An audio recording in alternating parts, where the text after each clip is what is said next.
7 things to expect from Ronaldo. Impossible to ignore. 1. Ronaldo didn't have an easy start in life. Ronaldo was the youngest of 4 children to José Dinis Aveiro and Maria Dolores dos Santos Aveiro. Fernao Barros Sousa, Ronaldo's godfather, talks about the megastar's humble origins. When Cristiano was born, his parents' finances were in dire straits. Both his parents and his sister were working around the clock, which was hard for him. His mother immigrated to Paris for work at one point in his childhood and his father was unemployed. Journalist Edmar Fernandes explains, Ronaldo loved his father very much, but there were some moments of absence. Like so many other people from Madeira and Portugal, he had been recruited to fight in a war and sent to Africa. When he returned, he was no longer the same Dinis. What he encountered in the overseas war ended up causing him depression and he ended up finding refuge in alcohol. Ronaldo, meanwhile, found refuge in football, training with Portuguese side Nacional from 9 years old and then moving to Sporting Lisbon at 12. 2. Sir Alex Ferguson signed him immediately after he embarrassed Manchester United in a friendly. Rio Ferdinand retells the legend of Ronaldo's audition for Manchester United as someone who was there that night. In the summer of 2003, Manchester United were engaged in a battle with Arsenal to be the dominant force in English football and United had just lost their number 7, David Beckham, to Real Madrid. They found his replacement in a gawky 18-year-old during a preseason friendly with Sporting Lisbon. Ferdinand recalls, "You start hearing whispers, they've got this kid called Ronaldo, he's supposed to be pretty good." The young winger with braces on his teeth bossed the game. "He's doing mad stuff, embarrassing a couple of our players," says Ferdinand. "I remember at halftime, I was going to the toilet. I think with Nicky Butt and Paul Scholes and we're all standing there saying, oh my God, we've got to sign him." According to Ferdinand, the team bus was delayed afterwards. Noise starts traveling back through the coach that Mr. Gill, David Gill, United chief executive at the time, and the manager are in there and they've got Cristiano in a vice-like lock and they ain't leaving until he agrees and signs to come to United.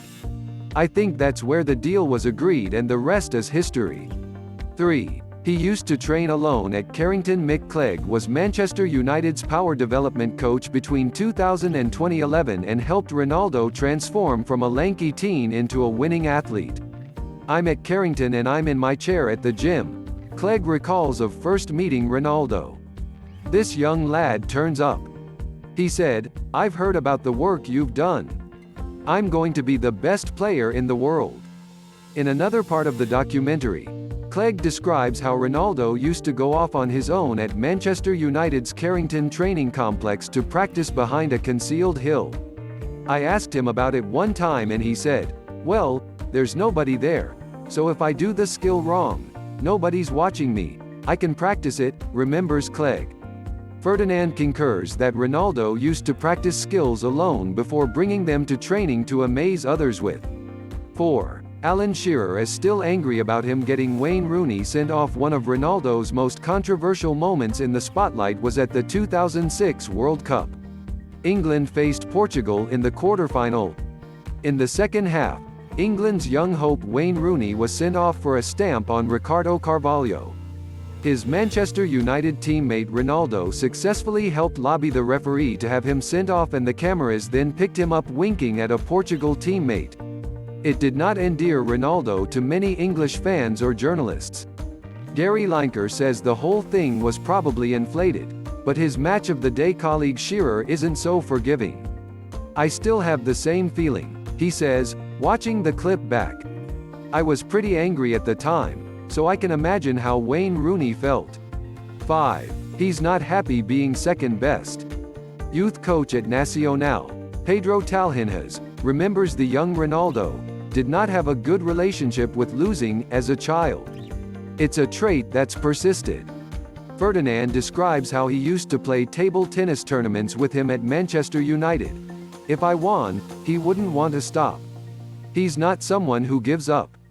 He describes Ronaldo's mentality. The heartbeat of what he does is the team. But he knows what comes with that is the personal honors and he's not ashamed of that. Ronaldo did not enjoy it then when Barcelona were winning so many trophies between 2009 to 2013. In that period, Barcelona won La Liga 3 times, as well as winning the Champions League twice. Nor would Ronaldo have appreciated Lionel Messi pipping him to the Ballon d'Or 4 years in a row. Lucy Braun says though that Ronaldo is her inspiration and describes the difference between the two players. He's the grafter. For me, getting to the top was about always wanting to be the best. Hating losing. Always wanting to win, which is the things that I see in him. 6. He was not satisfied with just winning La Decima. Ronaldo finally achieved his desire to win the Champions League with Real Madrid in 2014. He had already won the competition with Manchester United in 2008. Paul Clement, who was then assistant coach at Real Madrid, describes the scene in the documentary. Playing in the 2014 Champions League final, I'm looking out the tunnel and I can see the Champions League trophy, Clement describes. When I got that view, it actually physically took my breath away. Cristiano had obviously heard that. He just turned and looked over his shoulder and went, "Paul, don't worry." Clement also describes how, in the dressing room after Real Madrid had just won La Decima, their 10th Champions League trophy, while everyone else partied, Ronaldo plotted. Champagne's popping. The atmosphere's just incredible, and then I saw a small group of players, Marcelo, Pepe and Cristiano. I had to ask Cristiano what they're talking about. He said, "We're talking about how next year we have to come back and win it again." I thought, wow. 7. He showed his leadership qualities in the Euro 2016 final. That force of will came to the fore at the Euro 2016 final. Home nation France came in as firm favorites, but they obviously hadn't got the memo that Ronaldo was the protagonist of this story. After the heartbreak of losing to Greece in the 2004 final, Ronaldo had a score to settle. What's more, as Ferdinand explains in the documentary, there was extra motivation. Messi had never won a major tournament with Argentina. Not even having to be taken off on a stretcher in the 25th minute would get between Ronaldo and that trophy. Teammate Nani describes him barking orders from the side of the pitch. He was calling out all the players, every name. He was giving some information. I think almost everyone felt his presence on the touchline, he remembers.